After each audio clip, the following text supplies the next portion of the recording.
In this episode, TESS CRAVEN and admin thread from Close to a Flag teach me about Naarmcore. And Stevens lined him up too. Let there be no mistake about that. Stevens went at him at 100 miles an hour. He get another go. And he grabs him. He's grabbed play on for holding the man. All right, welcome back to the Further North podcast, everybody. Now, as you can clearly see if you're watching the video, incredibly special guest, TESS CRAVEN has joined us. It doesn't get bigger than that. Who's bigger, Charlie Comben or TESS CRAVEN? What do you think? Oh, it's going to be pretty hard to split the two, I reckon. Yeah, it's TESS for sure. Now, it's a pretty rogue start to the podcast. I could be a little bit more professional, but I've just learnt what Naarmcore is. Yes. Is that the correct? Yes. Is that the correct Naarmcore. word? And we've learned that you're into Naarmcore. Now, I do sound like a granddad right now. Can you give us a rundown? Who are you? Give us a rundown on Naarmcore. I think Rashawn had it. Rashawn's So basically, it's more or less sort of a fashion style and almost like, I don't want to say, it sounds wank, but like it's a way of life that is typically confined to the inner suburbs of Melbourne. Okay. So your Fitzroy, Brunswick, that sort of area, but it doesn't have to be there. It sort of started there, I guess. Okay, because I did see a video about people wearing really baggy clothes in like the northern suburbs, and then the south siders were walking past and go, "Look how trendy they are." Is that the one from Kick It Forward? I saw have that. no I saw idea. that. Yeah, I saw that one. Yep. Okay, well, I'm learning a lot right now, and this is not what I thought. We can skip footy chat and life chat, and we can just talk fashion in Melbourne if you want. Yeah. Yeah. I mean, we down. could do that. Yeah, absolutely. What's your favourite item of Naarmcore? Ted? Love a good pair of jorts. Jorts? Yeah. Yeah, jorts. Would the shorts that zip off at the knees and they go into the pants, would that be classed in Naarmcore? No? I don't think so. No. Okay, Mine's well, a that's bucket not hat. mine. A good bucket hat for me. Okay. Yeah. Well, I've got a lot to think about and Yeah. literally have to redo my entire wardrobe right now because I don't fit in. Yep. I don't fit in with the crowd. I'm not cool and I feel left out. So I'm going to go get some Naarmcore. Anyway, we should probably talk about football and just Tess in general because she's given up some of her time. This is a great start to the podcast. Now, welcome along, Tess. I think you said to me you haven't done a podcast or anything like this before. How are you feeling? Are you pumped? Oh, I have, just not in person. Okay, not so, in person. yeah, Yep. always in the COVID days, and then I guess it's stuck around since then. So Okay. How do you like the setup we've got going here with the backdrop, the Tristan Jerry helmet?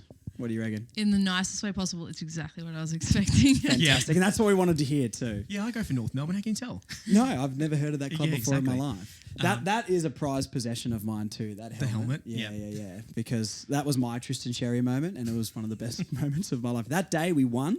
We did the helmet day in Bay 29, so we had a whole bay of people in helmets. He came over and took a photo with us and I saw Glenn Archer after the game. It was just like the best day of my entire life. Yeah. So it doesn't get much bigger than that.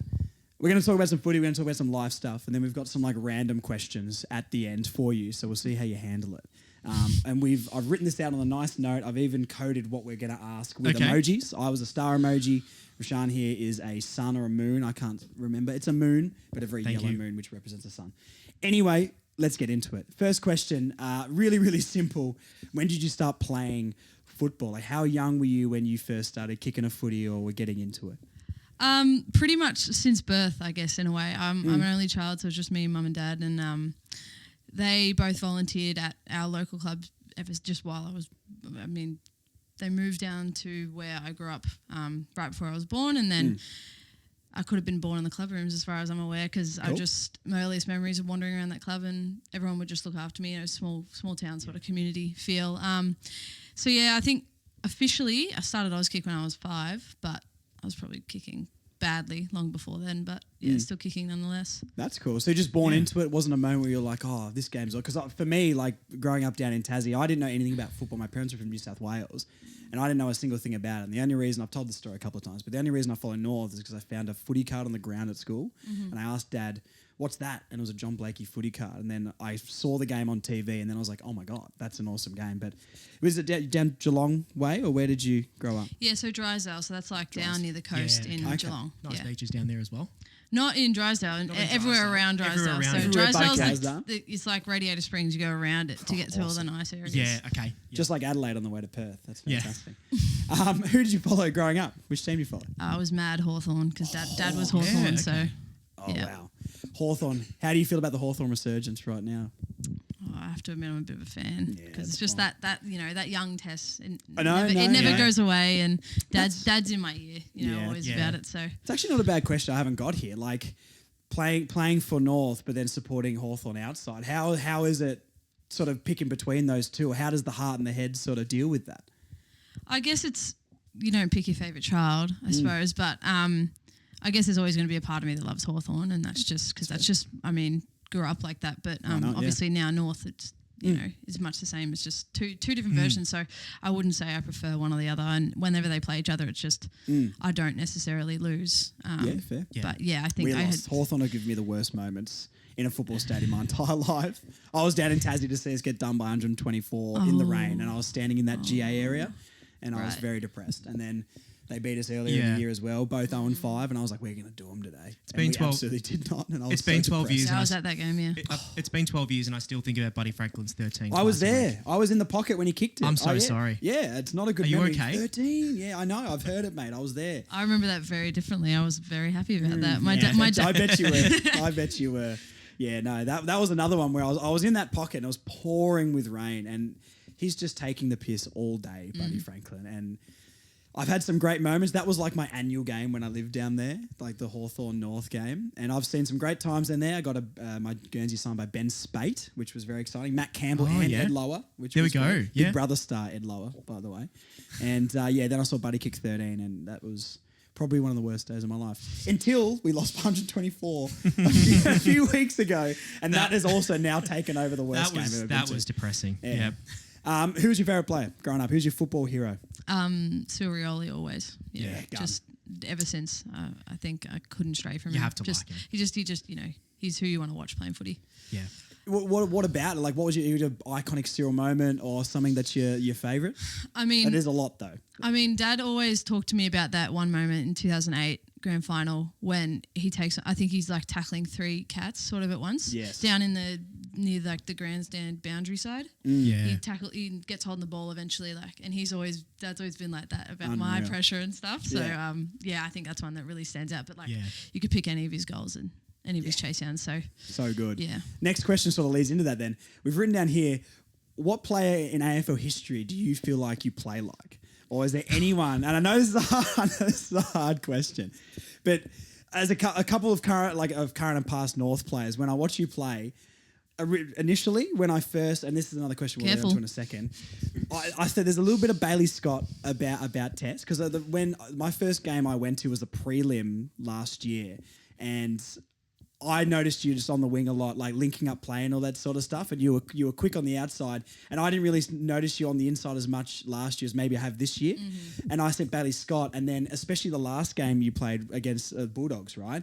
And then you were sort of like, it was raining, so everyone's on the ground getting the footy, right? And I was like, a more rogue pick. There's a bit of Daniel Harris. I don't know if you know much about Daniel Harris. I'm afraid I don't. I'm sorry. There's a little bit of Daniel Harris. He did a little bit of outside, a little bit of inside, a bit of a hard nut, and he just was like a really good. He was never bad. Like, he was always kind of there, and he was like a fan favourite. So they're the two I have thrown out there. Bailey Scott's probably the one to take because you know Bailey Scott. What do you think? If you had to like it anyone, you can say Wayne Carey if you like. I don't see the similarities. I mean, I really don't know. It's hard because there was always an element of I want to be like these people, but they're men, so it was kind of different. So by the time the AFLW came around, I kind of already, sort of thought about who I wanted to. I don't know. It's just like an odd sort of thing. But I mean. And then, obviously, as it changes, as you grow up, you stop just being like that inside mid. You actually start having something to your game. You're not just the one who gets the footy all the time. I guess you get coached in certain ways as well and find different parts of your game you didn't have. Who do I play like? Go as rogue. Go a Hawthorn player from back in the day. From back in the day. Okay. Sam Mitchell. That's a very big compliment. I'll take that. Take it. Yep. No, I mean, I really like Hawthorn's current halfbacks. So D'Ambrosio I think I'd take D'Ambrosio Okay. I really like Carl Amon as well. Cool. Just and I feel like kicking's my biggest strength. So maybe with with his kicking. Cool. Yeah, I suppose. Yeah. Yeah. No. Absolutely, take it. Take the Sam Mitchell one too. Absolutely.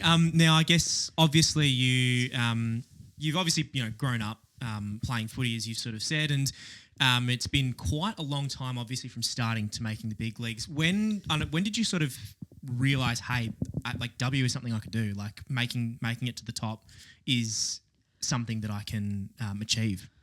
Well, this is actually funny. I don't know if I've said this story a lot, but I don't know if Mum made this up just for headlines or whatever. But she said to me once that she was afraid of the day she was going to have to tell me that there was no AFL for me to play in, because I was just, as a kid, I was just like, I'm going to play AFL. It's so interesting. Like, why would I yeah. not play it? Because I grew yeah. up playing with the boys, and I obviously didn't click in my head, so I was like, I'm going Exactly. to keep playing with the boys. 8 seasons into the W? Is it 8? 9 now. Yeah.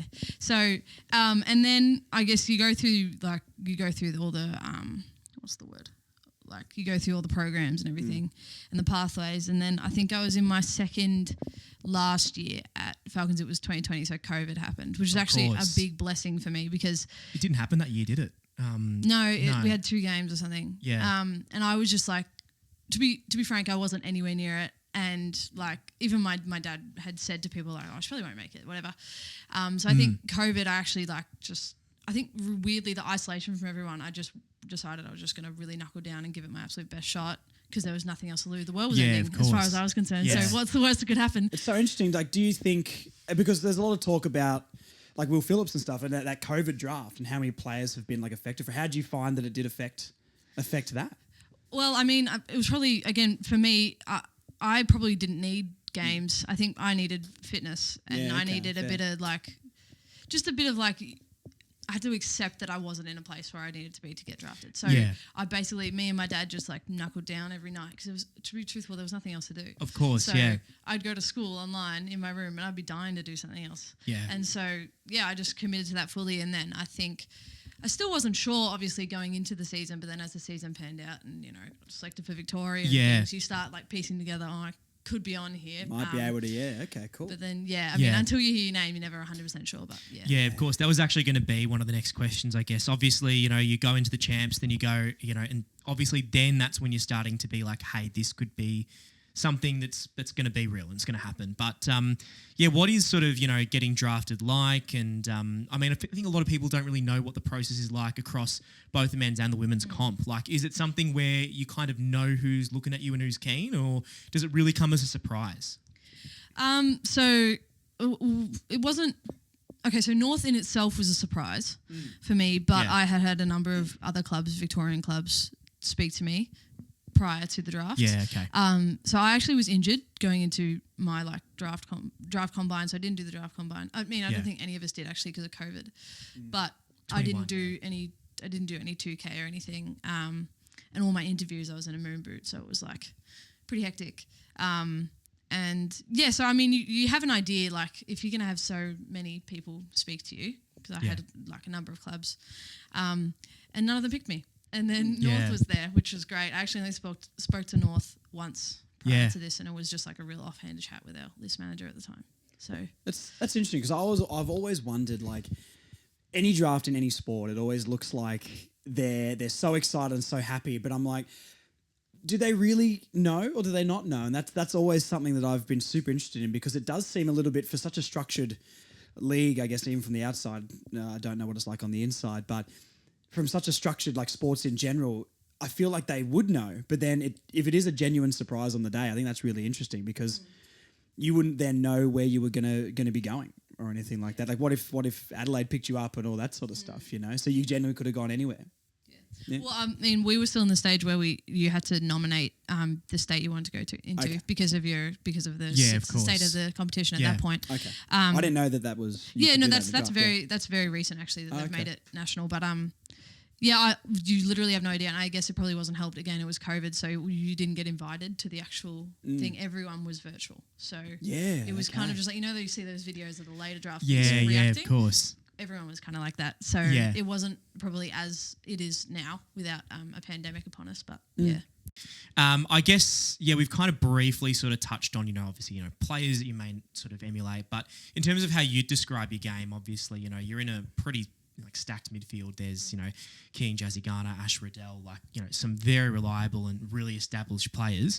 I guess how do you describe your approach to being out in the field with such talented individuals and making a spot for yourself there too? I mean, I guess it's no short of a privilege really, just because I mean, we are amongst some of the best players in the league in our team, and I guess it can be really daunting coming into it. I mean, I was definitely not frightened, but I was a bit like, what's going to happen when I was drafted, because I was an inside mid at the time and there was no space in the midfield, and there really hasn't been any space since, and I've been there 4 years. But I guess that's just about like, it is hard as a young player. Obviously you want to play. So I think now I'm at the stage now where I've carved out a spot in the team for me that works for me. And then the main thing is, and that goes for everyone in our team, we try not to do anything outside of our roles. Like, you don't need to be extraordinary. You just need to play your part. And then when everyone else plays their part, the team runs smoothly. And it just goes on like that. Yeah, it's kind of just like doing your, like trusting everyone else that they're going to do their bit and you can just do yours, and it'll all kind of fall in place. Yeah, exactly. Yeah. I think that's a massive credit to you as well. Like, I'm doing a series sort of currently, like getting into the AFLW more, and I'm trying to do it as in making a series for people who maybe aren't as into it and want to get into it more. And I think it's really important for W to get into it organically. So you're like a proper fan. You want to go to the games. You want to show up and genuinely support. I think there's other people I've met who sort of feel like they have to get into it. I'm like, no, just take your time, get into it. Once you're in, I think you'll see, and especially how you guys are playing this year, it's awesome. Like last year, you were the first player, and genuinely were the first player that I noticed on the team, because Rashad. Was it the hair? No, it wasn't the hair. It was the Bailey Scott-like attributes. That's what it was.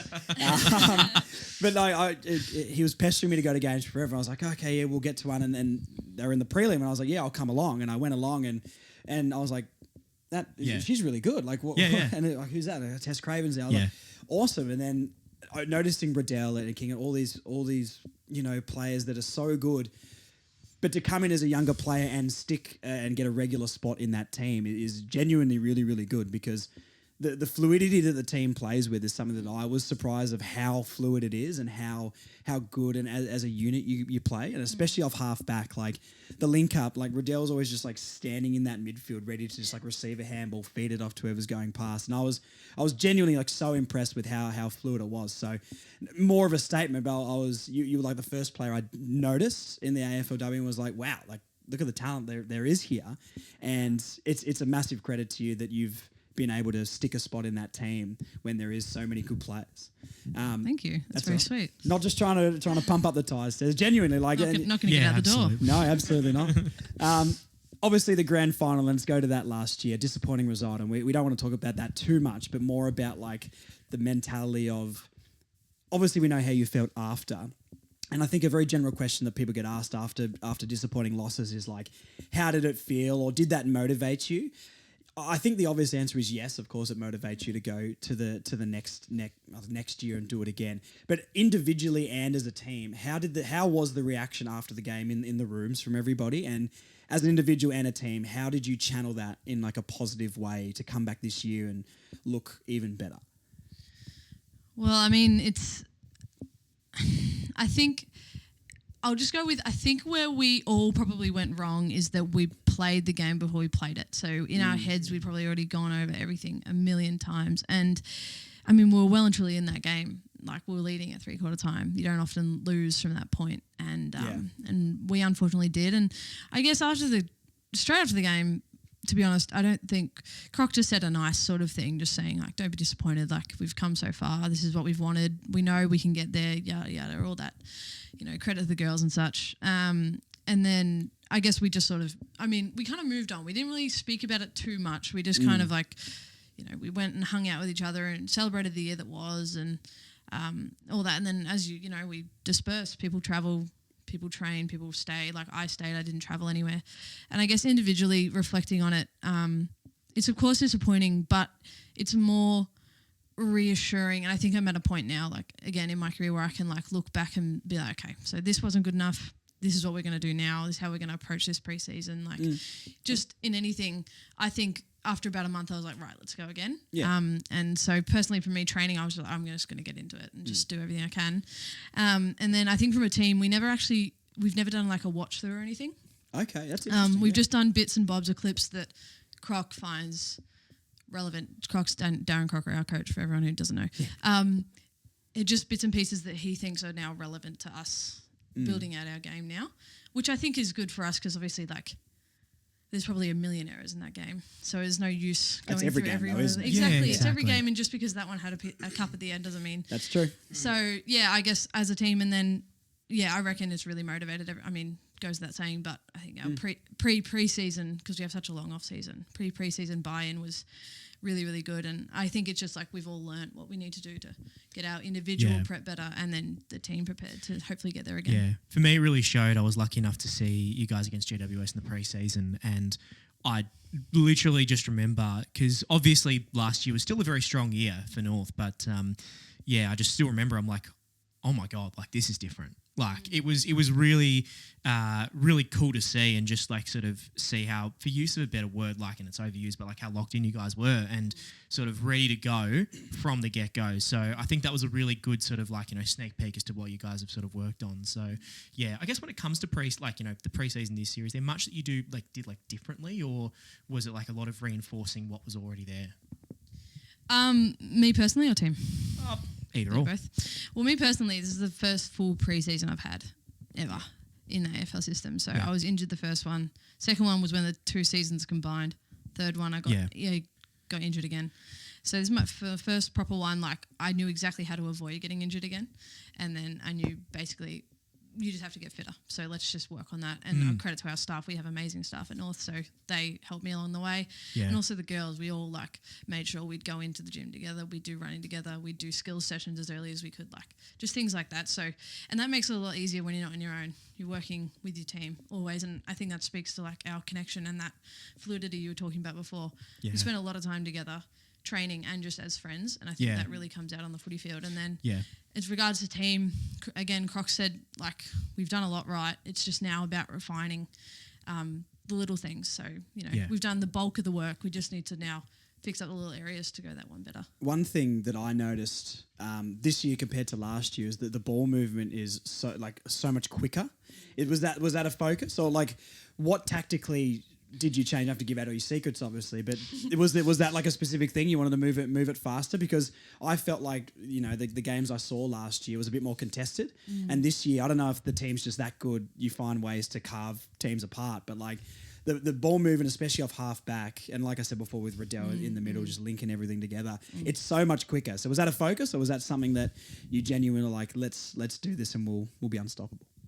Yeah, it was massive focus. Yeah, I think we have really skillful players in our team, and I think it was just now from the coaches we have instilled a lot of confidence in us to just hit that target, like that corridor target that really opens up the game. I think sometimes previously we might have been a bit unsure whether we should go for it as a fear of getting it turned over, which is fair enough. Yeah. But I think we've just backed ourselves in now, and I think it's really paid dividends. This is what Northball's meant to be. Exactly. Yeah, fully. You know what's Northball. You know what's funny about that whole George Wardlaw thing? We actually, before that even came out, we called our ball movement Northball. Really? Yeah, we're like, they're copying us. Yeah, there we go. Jeez, I wish they did. They'd be up the top of the ladder. Oh, God. I guess it sort of really segues really well into, obviously talking about, having a full pre-season and then obviously that transitional period between 6 and 7. I guess, what are your thoughts, on the state of W as a competition? It's obviously very, very new, and it's really kind of, grown and evolved. How have you sort of seen that in terms of its growth really from, only a handful of teams now to a full national competition? So, well, I mean, I think it's just super encouraging. Like, I think it's just so exciting now that a girl from anywhere in Australia can look and pick someone she can follow. I mean, it wasn't never going to have to be me where I'm going to go, but that's a man, it doesn't relate to me. So I think that's just super encouraging. And I think, I think obviously as the game gets better, and it's gone so much better since the beginning, many people have said that, it's just going to draw more and more people in. And I think that's just it's really encouraging seeing the numbers go up, I suppose. And even Icon Park last year for the grand final, that was packed. And it was so exciting. And awesome. we were we'd never played in front of such a loud crowd, but it was so, and obviously majority North, so it was really exciting. Yeah, exactly. And then just I just think, especially it warms my heart when I see a little boy will speak to me and hi Tess, can I get your signature or whatever. It's that's so cool, because he's going to grow up in a world where he sees strong female athletes around him, and I think that's just I think it's so good. And currently I think it's better than it's ever been. At the barbershop a couple of days ago, actually, I asked, it was about a 7-year-old boy, and I asked him who his favourite players in the AFL were, and he named 2 guys and 2 girls. And I thought that was awesome. I was like, oh, wow. And the younger kids are genuinely growing up being like, oh, TESS CRAVEN or Ash Riddell, like all that sort of stuff as well. So I think it's really, really cool. And what you said earlier in the pod was super interesting of like, your parents were worried about telling you that you couldn't play footy anymore. I guess I've never thought about it from that angle before. So it's really, really interesting. Yeah. Yeah, I think a really interesting thing that I've noticed from people I know who've played, just like even local footy, they would always grow up kicking their brothers' footies, the big size 5s, and now they're actually, getting to use their own equipment, their own kit, and also just local clubs as well, having both a men's and a women's team. Like I think the VAFA, like they only had men's footy, and then all of a sudden, I think within 2 years, nearly every single team had a parallel women's side. So it's really cool to see, I guess, how quickly it's sort of blown up, and obviously now there's going to be players filling those ranks too. Yeah. Well, I mean, I think it just goes to show the women have always been there. They've just needed the opportunity, and now that it's been there, I mean, it speaks for itself. It's about 9 years and now of the AFLW, and there's comps everywhere where women can play that's never been before. So, and I think it's obviously that conversation piece of now you're going to have girls who've started at junior footy, and then had that mentoring from players who've gone through the system themselves and retired. Now they can bring their experiences back, and even further sort of amplify that sort of positive messaging, and also just the good coaching from people who've been experienced in that field for a long time. Yeah, for sure. But I think as well, what's really interesting, I guess, with North, they have a lot of like a bit of a one club mentality. I guess, how much interaction do you guys have with the boys and the men's team? Obviously, the seasons don't really overlap as much, but is there much sort of interaction that goes on there? I mean, there's bits and bobs. We moved to full-time training this year, so like not full-time, so like full days. So we were in and they were in. So there was a lot more interaction this year, like even just at lunch and things like that. And just how you going? Just simple as that. And believe it or not, that actually goes a long way. Just a bit of mutual respect for each other. And and I mean, it is a real credit to the club. We have this thing when you walk upstairs, there's a big TV and they show the highlights if you win, and they go through all that stuff, and they're just men's and women's, and there's no need for to specifically say whether it's a man or women. It's just one club. It's just North Melbourne, which I think is really reflected in both programs. That's real. That is really cool to see. And I guess when it comes to getting out to games and everything like that, is that something that's sort of reciprocated across both programs? I mean, I don't know really with the boys. I mean, I saw them at the finals last year and stuff. But we definitely make an effort to go to their games, of course, when they're at Marvel.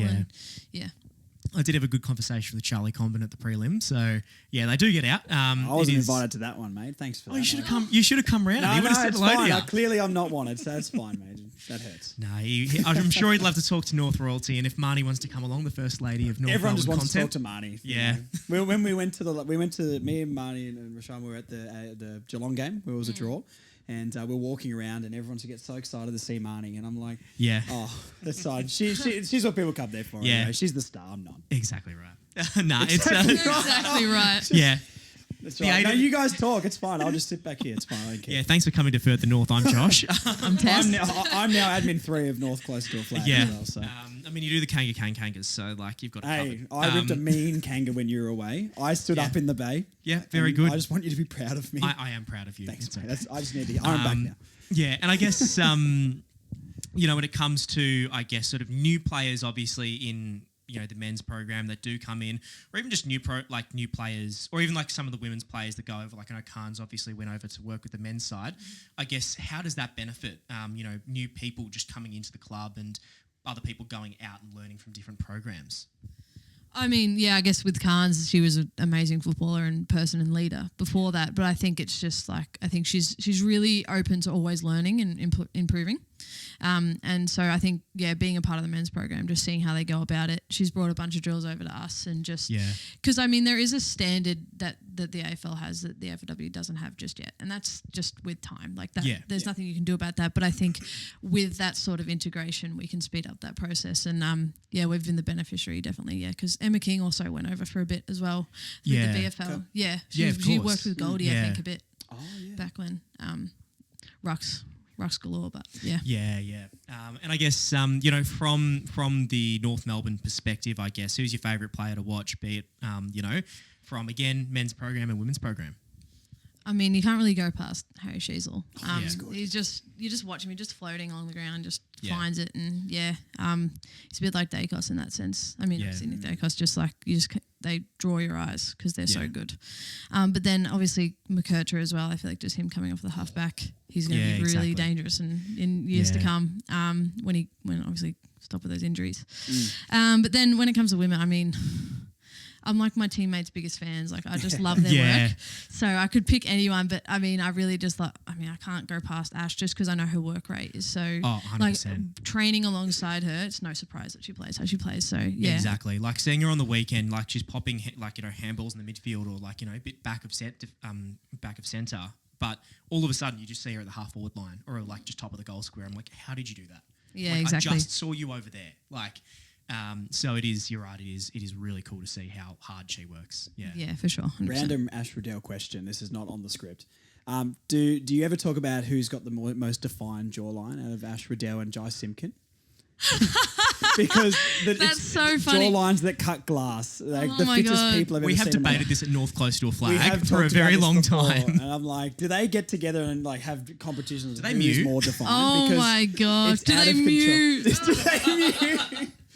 I'm learning so much They about walk culture. past each other on those training days, just a bit of, I don't know. Nah, Ash doesn't say anything about it except she says she has a square head, which I mean, I won't confirm nor deny. But we all no, wish that's we were very that fit, funny though. Yeah, this is just a thought that popped into our minds. I don't know if it was. I thought that'd be all the rage at the club. I wasn't going to It ask will be now. Absolutely. No, you got to ask it, mate. It will be now. I'll put it in motion. Don't worry about it. Please do. Get that Yeah, I'll trending check in. fries.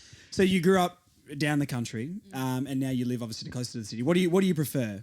Do you prefer, or what do you miss about the country life, sort of in general? Like, first question, I guess, do you prefer living up near the city more or down there? And yeah, what do you miss about being down in the country? Because I miss a lot of things about Tassie, so I want to see if there's any that align here. Well, I mean, as a kid, I'm really happy I grew up where I grew up. I think it was, just like having that ability to just run around and just be kids. And I mean, obviously in the city, just density and like people around, like cars and roads and everything. It's just so much Loud more all dangerous. the Like, time. and so loud and being at Drysdale, like I'm having a really close knit group of friends at the footy club. Like Of you just course, run yeah. around all day. That's all you do. And like it's having that real tight knit community sort of feeling. Footy club's like the centre of the community, sort of thing. Yeah, very much. And then like you have you all go to the same school because there's only one. There's like a couple of schools, but you have to go into Geelong. So like if you're in school in Drysdale, there's like 2 schools Yeah, you're going of to. course. So like you kind of know everyone there, and I loved growing up there. I have only happy memories there. But now that I think I've grown up to how I am now, I think I've not outgrown Drysdale, but I think it's good for young me, and like my family actually doesn't even live there anymore. They moved, but being in Melbourne now is right for me. I just really love, like, not to be silly, but I love Naarmcore. Yeah. Like I Yeah. really do. Not Yeah. like I love just. I can't judge. I've only just learnt what Yeah. it is, so I can't Like- judge too much. like, no, I do just. Yeah, I just love. I mean, I just think that it's like the diversity of the city is just so cool. Like you can just Yeah. walk anywhere and find any cuisine and go to a thrift Yeah. shop that's good, and like just things like that. Like I think Things I've are just, open after 5 p.m. as well. Precisely. Yeah. Yeah. That's a Tassie thing though. Why do they close so early? I don't know, and nothing's open on a Sunday when everyone has the day off. Yeah, so It's no really shopping. weird. Yeah. You go shopping down in I guess it's not Launceston. You play. It's No, we Hobart. played Launceston Yeah. last 2 weeks ago. The Richmond Oh, game. that's right. Of course. Yeah. Yeah, Sorry. brought the weather for us. Yeah, Appreciate you're that. welcome, You're welcome about that. I mean, that was similar conditions that Buddy kicked 13, so I don't know why someone didn't kick 13 in that one. So cast yourself back to when you were at school. Right? We're going to ask you a few throwback questions here.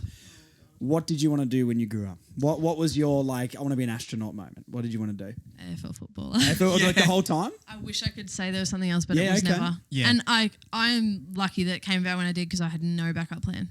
Yeah. But I mean, maybe Well, it was it's- just at that yeah. age where it was just like I didn't have Yeah. to yet. But Okay. I feel like it's really interesting though. I guess you kind of do have to have that sort of, blind optimism in a way, in spite of like the lack of opportunity at the time. Yeah. Because otherwise, sometimes if you're sort of too, realistic, you can sort of fall into that pessimism and you can sort of fall into that, well, what's the point? Like, Yeah, exactly. So I think it's really cool to sort of see that, in spite of that, you were still so optimistic about it, just to be able to really kind of, still keep going and obviously you're optimistic, here now. yes. In denial, probably. Oh, yeah. I mean, call it what you like, but at the end of the day, for like sure. you're out there on grand final day, obviously, and Yeah, it's for here sure. we are. so Yeah, exactly. here we are. Yeah. Next throwback question. What was your first job? I had a paper route.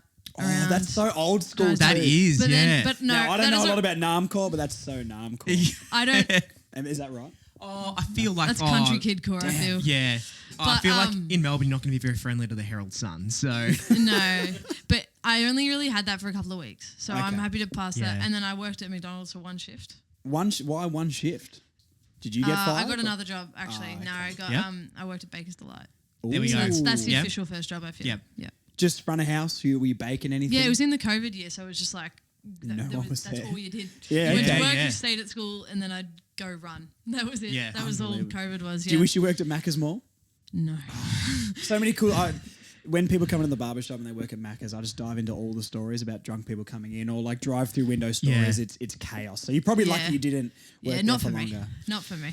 And here we are. No more Macca's work now. There's always a part of me that wishes even just hospo in general. I've never been in hospitality, and I understand fully being like I worked at Bunnings for years and years, and just retail in general. There's something about a big business that makes the general public think they own the joint, and it's really, really interesting. But there's a part of me that always wished I worked in hospo just to have all of the cool stories. Oh, I don't know if it's the cool stories or if it's a trauma bond test, or a job. I don't know. Trauma bond. Yeah, I feel like it's a trauma bond. I had my Yeah. experiences. People had so in- much to say about bread in the 2020 lockdown. Oh, in, 100%. What else Baker's is there to Delight. talk about, I guess? Oh my Bread's goodness great. me. I worked in an Indian restaurant and being half Indian myself, like hearing the absolutely garbage pronunciations of people, and I'm like, I walk up to a table, I'm like, how many mild butter chickens are we getting today? How many? Is And it? garlic naan. Yeah, exactly. No, yeah. I feel attacked. I'm the biggest give me a sweet and sour pork guy. Yeah. It just tastes so good. Large I'm not special angry. fried rice. I'm just disappointed, Josh. Fine, we'll talk about that after the Absolutely. after the pod. Yeah. Now, obviously, one thing, like Josh was really, you put the question in, but was really curious about. Obviously, you got quite a lot of tattoos. Something you've obviously, I guess, maybe been building for some time. But I guess, sort of, how do you decide what you want to get for, your next piece? Well, I was just a knucklehead as a kid, and I was really determined to get tattoos. Yeah. I don't know Yeah. why. And my dad's the type of dad. He was like, "I will sign the form to let you get a tattoo when you're 16," but that's actually not a thing in Victoria. Fun, thank God. Otherwise, I would probably have some interesting ones. Yeah. Bit of few backyard jobs. Yeah. I used to know a guy that owned a tattoo gun. He just drew on himself. It looked awful. Yeah. So I don't know. I think honestly, like my ones that I got up until my probably most recent one, which is the one on my forearm right now. I got that a couple of weeks ago. I had them in my head that I wanted them, and then I got them chronologically, and then I was like, okay. And then I waited about a year to think of another one. Yeah, fantastic. Hopefully the next one's maybe a premiership tattoo. Hopefully. But Yeah, not all the girls want to do that. I'm gonna make it happen. I want one. Yeah. I want one so bad. What's the design? A big kangaroo bursting out of the arm. Put that on you, maybe. My See what first you tattoo. can come up with. That'd be the best content ever. Is TESS CRAVEN tattoos me. Yeah. I'd just be Oh, crying. I can't draw. I'm too scared to get a tattoo anyway. Yeah. I don't mind tattoos. I just think I don't know. Every time I go to do it, I'm like, but it's a needle going into me, and I don't know how I would feel. Doesn't hurt, love. I promise. All right. Well, look. Okay. If we win the flag, Tess wants to draw a tattoo on me, I'll do it. Yep. Right. There we go. That's on record. Yeah, there we go. That's It on is. record. God. I'm gonna now- get butchered. Obviously, it's for some players. I think with you obviously just switched to full days of training. Of course, like you just sort of mentioned. I guess when it comes to your days off or in the off season and everything, I guess what sort of takes up your time there, and what do you sort of keep yourself busy with? So I'm at uni. I'm in my second year of uni. I'm just transferring courses, so we'll see how much of those 2 years actually matter. And yeah, so I do full time in the off season. So Yeah, great. So and then just train. Obviously, we do a lot of training in the off season, so it's basically footy goes part time, uni goes full time. Yeah. And then once we get into the season, I just go part time to uni. Yeah, I was going to say, I guess, how does this is something I'm really curious about, because obviously the boys, they do it full time. They off season is spent just training, and obviously they have that bit of time off and they travel, but obviously there is a lot more of life outside of football for players in the AFLW right now. I guess how do you sort of negotiate and I'm really curious about that. How do you sort of negotiate your current commitments with uni and everything like that with, with AFLW? How do you find like studying and exams and all that sort of stuff? I mean, it's less than ideal, but it's also just like part of life. Like, I think I like to think of it like I'm a very lucky uni student. So like some uni students have to work 2 jobs and just horrific hours and low paying jobs so they can make ends meet for themselves. And I'm just very lucky my part-time job so happens to be something I love doing.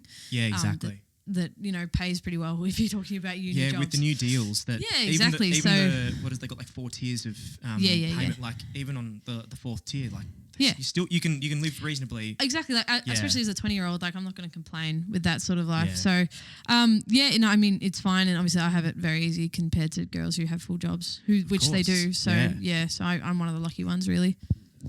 I realise we've switched the questions here, mate. So you can go back to being the star, and I'll go back to being the moon. That was my bad. I think I ran with that one. It was all the Naarmcore chat that really threw me. Yeah. Now I guess this is something that I'm obviously like really keen to learn about, and something I'm really sort of passionate about in like my job and what I do in football and stuff. But obviously you've done a lot of work with Pride as well in W and just generally with North Melbourne as well. It's a very important thing and something you're really passionate about. I guess. Obviously, in the men's comp, it's sort of something that's only recently been spoken about. There isn't an out player. No one knows, obviously, if that would ever happen. But I guess obviously queer and non-binary representation as well in the AFLW with players like Darcy Vesio. Is there anything that the men's program could take from, I guess, how W makes people in the queer community sort of feel more welcome and comfortable? Like what sort of can they learn? Because obviously it's something that is very hard at the moment. Yeah, well, I mean, women's football long before the AFLW was a safe space for queer women and non-binary people, and I guess that's just something that's the difference is that it's in the foundation of the sport. Like you can't have women's football without having queer women. Of course. Whereas I think maybe in the AFL, just due to when it was founded, it probably just was never a thing. Yeah. So the AFL has come around before, in a way, queerness has come around. Yeah. In terms of like the degree to which it's spoken about. And I guess it just comes down, I mean, for the men, I really feel for them because they are under a lot of scrutiny that we're not subjected to. And that's just kind of getting worse with the way the media is these days and how they can get at you in different ways. I mean, social media just invites people into your homes. Of course, yeah. So that's really hard. But the whole out player thing, like, I'd love to say that if I was in the men's program, I would be out. But I don't know if I would because there's so much pressure and it would be so terrifying for them. Exactly. And I'm not in a position to judge because I don't have that sort of pressure on me. But I think it is that there's probably every likelihood that there are people out just behind closed doors. Yeah, to family. And I think it's just, or even just in the club, but they're not willing to publish it. And while I wish they would, because that I believe would be very beneficial for people watching, I just think you have to nurture the individual first. And if you make the individuals feel safe enough, eventually the outside world won't seem so daunting. It's like sort of like how you come out, or how every queer person comes out, you come out to the people you're closest to. And then as you become more comfortable with the people around you, you can start telling more people until it's not a problem anymore. And I just feel like it's going to have to follow that same sort of path in the men's program. Yeah. Do you feel like there's sort of an aspect of, because it's never happened, maybe there's a great degree of unknown about it? Yeah, well, I mean, there's a great degree of fear. Of course. Like, just statistically, there has to be someone. Yeah, and absolutely. You don't want to be the first. So, I think it's going to be something I think ultimately will be really beneficial whenever it does happen, because it has to eventually.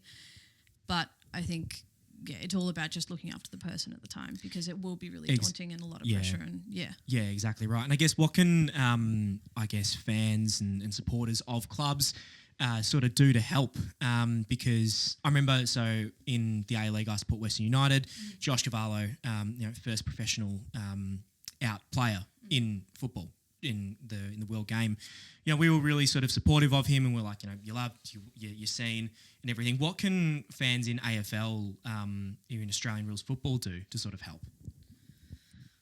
That's a very big question. I mean, the first thing is you know how there was like people were saying slurs in the competition, like Of course. slurs. That's come Yeah. around. Like people try to say, oh, just slipped off, just accidentally said it, just slipped on my tongue. Like I didn't mean to say that. And I love gay people. I didn't mean to say that. Like Yeah. I would never say it to a gay person.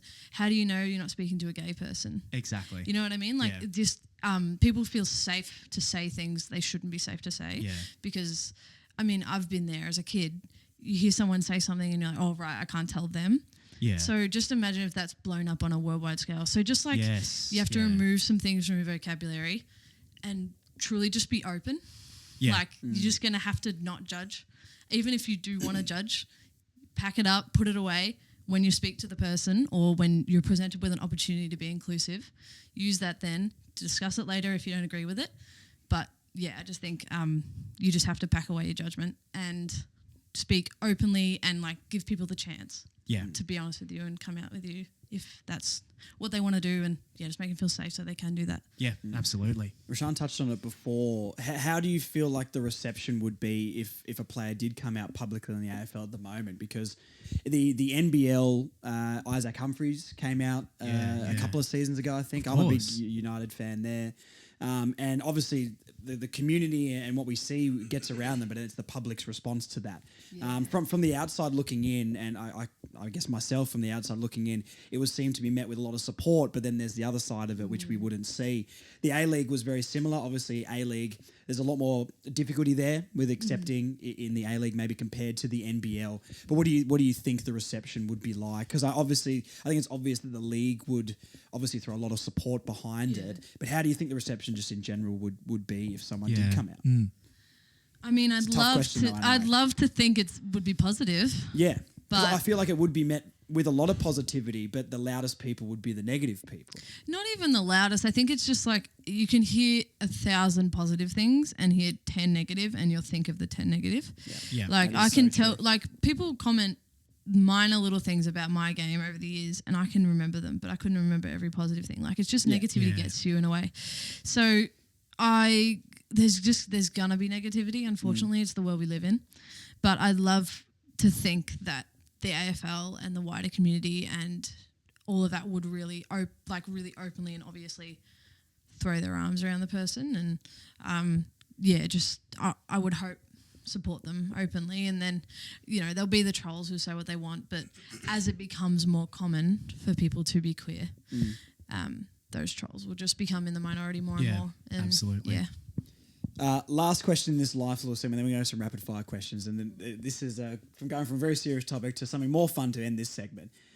Dream holiday destinations. Where have you been on holidays? Where have you loved to visit? Because I haven't been on holiday overseas for a long, long time. I'm dying. But where do you go? Where have you gone? And where's like a dream one you would love to go? I've only ever been to Fiji overseas with the family when I was 10, so I haven't been overseas since then.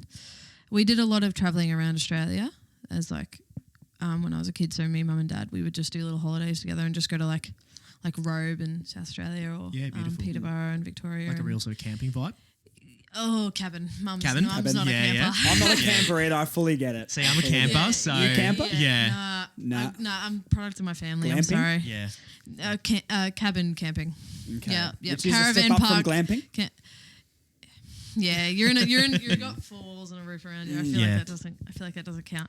That's I would love. I mean, as I get older, I would decided I've never really wanted to travel, but I think I do want to travel now. Obviously, like Europe. I've always thought about Hawaii would be really interesting. What made you not want to travel? Because I think this is so This sounds really silly. Yeah, Can I no, tell it's you? fine. No, you go first. Go. I was just as a kid, I was like, well, there's only AFL in Australia. Such a footy. No, Crazy. I can That's relate. Awesome. I can relate to that. Like, yeah, genuinely, actually. I was like, what's Yeah. the point? Like, people are like, I'll work abroad. I was like, well, I can't. Like, it was But just also, like, when your pre-season rolls around, you can't go anywhere. Like no, and like yeah. girls do, and like I think I've just been at the mindset. I'm like, I'm not happy where I'm at as a footballer just yet. Yeah. So I think I'm just gonna stay. And Yeah. then even as like uni and stuff, it suits me to stay now. Yeah. So Yeah, exactly. there'll be a time where it'll work for me, but probably just not right now. But yeah. Yeah. All right. Some rapid fire questions here. Mm-hmm. How do I phrase this? Take this anywhere you want. Which player from the men's team would you take to put into the women's team? Who do you think could benefit? Who could you just see coming in and being like, that guarantees us the cup? Obviously, there's Sheezers and stuff, but We have a good midfield, so... Yeah. Which player would you take? Oh, Doesn't discredit my anyone. Don't feel goodness. like you're leaving anyone out. we have tools, so not going to say Larky. Just none. Who's the sub then? No. LD, you could be the I'm sub. just like going through positional. Yeah. Jeez, we've put her on the spot. Oh, here. you have. We've Well, put what her am on I the- supposed to say? She's not Okay, gonna like you know my next what? question. I'm going to say Combin. Yes. Because you I can love like Chom. a swing man. I Just just play feel like anywhere. yeah, Yep. put him anywhere Yep. And then lovely. vice or her versa anywhere. then. It turns out to be. Which person from your team could go into the men's and contribute? Who's getting called up to North to improve them? I don't want to say any, but You got For me, to. for me, it's Jenna.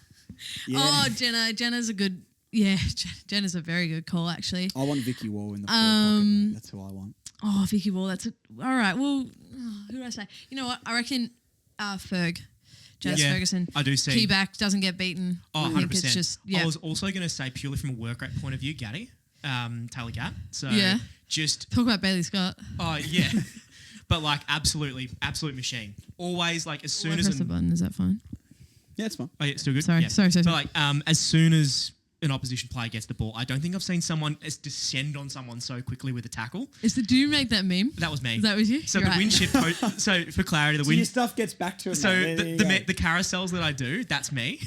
They're so funny. Thank you. Please keep them going. I look for them after every game. Literally, like I messaged the group chat because one of them's away at the moment. Well, they've both got some stuff going on, so I'm sort of like holding down the fort. Just give me a call, but- mate. I'm right here. Yeah. Come on.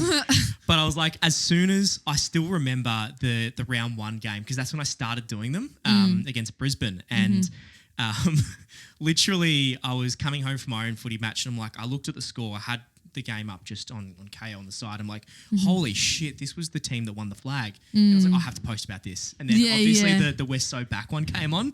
Yeah, I was like, yeah. I was like, I've got an idea. I need you to know, like, we were in the bus on the way to the airport after that game. I'm so curious. And we were all like, haha, look at this one. And then we'd like show everyone. And then we'd be like, look what they did for Jenna. Yeah, the Mark Zuckerberg one I was so proud of. I think this is really positive for our society. Yes, I was yes. like, And I mean, we've spoken about the Brat one. That was hilarious. I sent that to my friends and my partner. I was like, you have to reshare this. Like, this is so funny because they love Brat. So. because there was literally like a brat generator, and I've done it like on some other stuff that I do.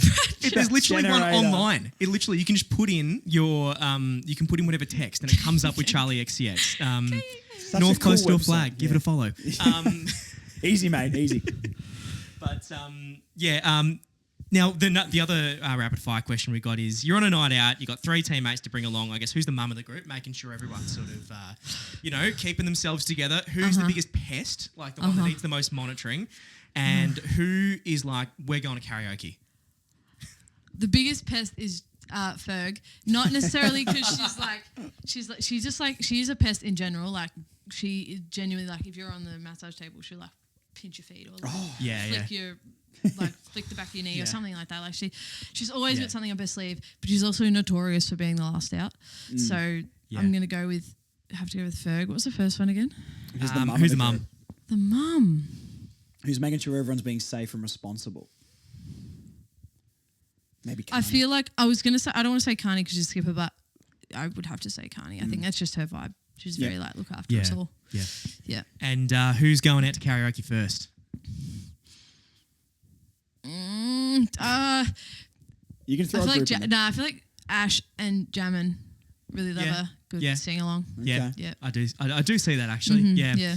I guess as well. If you're much of a listener of, listener for music, who's your favourite? Well, I guess not favourite, but who do you reckon your top 3 Spotify artists are going to be on your Wrapped? This is going to be very Naarmcore. I think probably Fred again, Yep. Yeah. and then King Stingray. Chapel Roan, Yes. Yeah. and then Charlie XCX, Yeah. probably, which is why the Brat thing really got me. Yeah. Yeah. You've got to ask this next question, mate, because you're close to a flag. We are and I'll ask the runs We are after closer to a flag now. We do have particular. It's a particular requirement that North players at least are open to the possibility of doing ice baths because there were some players that didn't. Yeah. As I'm sure. Yeah. We're not going to name names, Jason Horn Francis. But I would. I mean, are you one to enjoy them, or are you just? Is it something you just get through? I definitely Blink twice. I if definitely the warning do. is- I definitely do ice baths. Yes, definitely. So It's okay. I don't do ice. I don't. I'm one for. I no. love like a sauna or a hot Oh, no, hot pool, that's right. pool Yep. mobility. Yep, fantastic. Yeah. Yep, I'm a bit absolutely. of a baby. Sorry. It's okay. Don't tell him. It's all good. I won't say anything to. I won't say anything to say. Sorry, that just confirms you won't see Tess playing over in Port Adelaide. anytime Exactly. Yep. soon. Okay. Favorite holiday out of Christmas, New Year's, Easter, and Grand Final Day. If you had to pick one, which are you picking? I really love Christmas just because like I love being around my family and Yeah. I just think it's such a fun day. Yeah, lovely. But also Grand Final Day is pretty great. Although we were in Tassie this year, so we missed out on all the festivities. Are you in Tassie for Grand Final Day? Yeah. So What'd you do? Did you sat watch in my it? hotel and watched it, Yeah. which was like Not as big a not part. exactly the festivities we were after. At least it but wasn't a good still game. Grand Final Day. Yeah. Yeah. Yeah, it was over halftime. So living it's fine, living I in guess. Fitzroy and having a family, Oh, and I'm in a yeah. family of Brisbane fans, Mm-hmm, so it was absolutely nuts. Like it was really cool to see. Yeah, I can and then- imagine. Everyone, because the Brisbane players went on to Brunswick Straight Oval the day Yeah, after. yeah, I did see and that, yeah. you could see everyone was just hungover as hell. Like all the kids are really excited, but the parents are like, "Can we just go now?" Way to go, Yeah. As it should be though. Yeah, but I guess do you want to take this one? Yeah, sure. Yep. Yeah, give it to me. This is getting rogue at the end. We only got a few questions left. Tassie trips. Who do you room with? We room alone. Room we alone? We don't have anyone. Yeah. But Fancy. when we went for our pre-season trip, I roomed with Asphodel this year. How Yeah, was it? lovely. Oh, lovely. Karaoke? Yeah. You said No, she it was loves great. karaoke. No. What did we do? We just the Olympics were on, so we watched the Oh, Oh Olympics. yeah, Cool. fantastic. And yeah, Really good. very good. And I guess who would you want to sit next to on the plane, and who's maybe not got the best chat? I really like Great way to phrase that, by the way. No, 'cause the you best could have just chat. been like, who's the worst, but you nailed that. not the best chat. chat. Best is Gaddy. I feel like me Yeah. and Gaddy just we can talk about anything Yeah. forever and just it's just like utter brain rot, but we can chat. And Ruby's right up there too, but they're Yeah. a little duo, so I'll try. I'm They sorry. are, aren't I've- they? They've got their like whole Lululemon thing going on as well. Oh my god. Yeah. Nah, Hey, they're like go conjoined away, twins. Oh no, it's Lorna Jane. That's right. Lorna yeah, Jane, That's right. Lorna They're on Jane. the influencer grind. They now, are, so, they are. Yep, love it. Get that coin. I would if I could too. Yeah. Lorna Jane, if you're out there and want to sponsor me, I'm more than happy to rock Yeah. a pair of the tights on the Yeah. pod. You'd rock them too, mate. Come on. And I guess who, when it's the 4-hour flight to Perth, who are you like? Here we Might go. just sit on the opposite side of the plane. I really like her as a person, but she doesn't talk, and it's Sarah Wright. She Okay. doesn't speak. Yep. Sarah did She two just- pods recently, though. She's been She- chatting up a storm. Yeah, did a she doesn't couple mind pods. it like externally, but I think she's just happiest when she's just in her More own little world, introverted. and that's so fine. Got a good stage It is so face. fun. Really But like just ready like, to. yeah. Yeah. Yeah, like she'll if she says like something to me, I'm like, oh, Yeah. Yeah. Good day. fantastic. That's great. Death row meal. If you had to have one meal, you're on death row. What are you eating? I love steak, so I'd have to say like probably steak frites, How's it cooked? rare to medium rare. Good. Rare It to depends. medium I rare? have a theory. Yeah. Depends on the quality of the restaurant. If it's a local pub, I say rare because they'll probably overcook it. They do. But if it's a nice place, Yes. I'll say medium rare. Yeah. Next Tassie trip, ball and chain grill on Salamanca. Go down there and get a steak. It's Yeah? fantastic. 100%. All right, all right. I don't want to stick up for Hobart too much. I'm a Lonnie boy. Was this the one that we went to? Yes. That was fantastic. Yeah, we needed that. We went down, me and all the close to flag boys went down and watched us get absolutely obliterated by Port Adelaide a few years ago. It was rubbish. We were up at quarter time though, and then it just descended into absolute chaos. yeah. And afterwards we're like, we need something. And we went and got a nice steak, which actually did help the Yeah. morale of the group, which was fantastic. very good. Ball and chain grill, I recommend. Yeah. I also have to say I would probably also do salmon nigiri. Ooh. Yes. Fancy. I see it. Yeah. Yeah, No, I it's have good. it before every game. I love it. Yeah. Lovely. Yeah. Will North's men team win the flag in 2025? Yes. Absolutely. That's what we want to hear. We're optimistic here. Yeah. It's the tone for me. That was the bit that got it. Okay, and the last question we've got for you. Vikki Wall's become my favourite player. Besides you, of course, Tess. Vikki Wall's become my favourite player. I love that she bashes people, and it's just so fun to watch. Glenn Archer's my favourite player of all time, and everyone was like, "You're gonna love Vikki Wall." And then I saw her play a game. I'm like, "That's my favourite player." We've got a goal to get Vikki Wall in this podcast at some point. Yeah. Does she do that sort of thing? Am I any chance? I frankly don't know because she's like quite the celebrity in Ireland. Really? Like she's like too big. For We've us. we've That's said what that I'm- she's apparently she's like Ireland's Sam Kerr. Oh, Yeah, So- because I was going to say they've got you've obviously got Rick and Neve as well. Yeah, but they all like idolized Vikki before she even came to us. Neve and Blaheen, she hasn't played this year, but she's Yeah. on our list. Yeah. They loved Vikki. Yeah. So she's like, I reckon she'd be down for it. She's got very good chat. She's hilarious. Yeah, She's very yeah. funny. all right. Well, look, if you can get that in the pipeline for us, Tess, I really Yeah. appreciate that. I didn't know that Vikki Wall was such a superstar. Yeah, And she she's got- always she a got superstar to into- me. And as Yeah. soon as that ball hits the ground in the 4-50, the opposition's like, Yeah. is she Did you see around here? in the Brisbane game when she dumped that girl after Yes, the assignment? yeah, I was yeah. right next to her and I watched. I was like, oh, Yeah. dear, here we go. And I had to get involved, but Yeah. she's like, she's just that sort. She brings that sort of thing, and we Yeah. love her for it. Then there was a bit of BTS footage of the girls training, and she seems like so nice and She genuinely so bubbly is. as well. Oh, yeah. And I was like, that's the ultimate white line fever. Like I could just Yeah. tell she seems so like that video. I was like, she sounds so sweet and nice. And then as Yeah, soon as yeah. she crosses that footy Lock line, in, I'm game like, day. someone's going to get hurt today. Yeah. Is it scary training against her? Oh God, I'm not. No, Just stay I'm away. just. She's very smart. She doesn't do any of that nonsense when she's training. 'Cause she Yeah. knows with her teammates. Thank God I'm on her team. Yes, but absolutely. there is a little bit of like footsteps in your head. You never know. Yeah. And she's fast too. So Yeah. you never know. She could we've got a thing. She's like target activated. Yeah. Awesome. I might have to put that in the meme comp actually at some point. I reckon. Yeah. Got to Yeah. get like a hopefully. Raging bull. Well, hopefully, this weekend I can do some. If you guys get the win, hopefully can get some good content there. We need Hopefully to get so. her a glove, like a Glenn Archer glove. Remember when Cam Zerha wore the glove and Yeah, everyone was that's like, right. oh my God, Glenn Archer activate? Yeah. Vikki Wall needs to wear a glove. Does anyone wear gloves in the AFLW? Has anyone got any? There's one I know of. It plays for Richmond, but I don't know. think It's we not need very more- Hang on. common. Does I don't anyone think. wear a helmet? Not yet. I used to wear a helmet playing juniors. But There we go. do you want, but do you yeah, want to helmet. take this helmet test? Oh, If you wear it looks too similar to mine. I don't need it. Okay, we'll start campaigning and see if we can get Tess in a helmet for one Yeah. game. No. We need a helmet. Is there any helmets in the AFLW? Yeah, there's a few. There are a couple. Yeah. There's a couple. Yeah, Okay. here and there. But Well, I don't know who does the recruiting for AFLW, but that needs to be top of the recruiting pile. Find someone with a Absolutely. helmet and get them there. Yep. Because imagine the photo, like with Tristan and like just multiple helmets. We have to get Caleb Daniel as well. Exactly. Really, I don't care if he plays or not. I just need someone else with a helmet Yeah. at the stadium. I'll talk to the people in charge. Thank you. Yep. I really appreciate that. Well, look, that's all we got for you. Cool. How do you think you went? You handled it all right?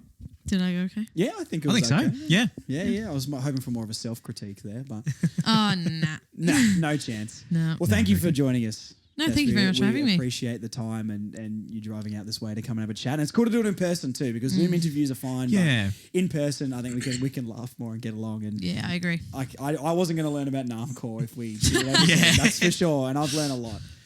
But yeah, thank you again. Awesome. I don't really have much more to say. What do you? Yeah, all good. Well, thank wanna you. Plug anything? Yeah, absolutely. Close Thank you to a very flag, much. yeah, pretty good. Yeah, we'll be at a lot of other games, especially the ones in Melbourne.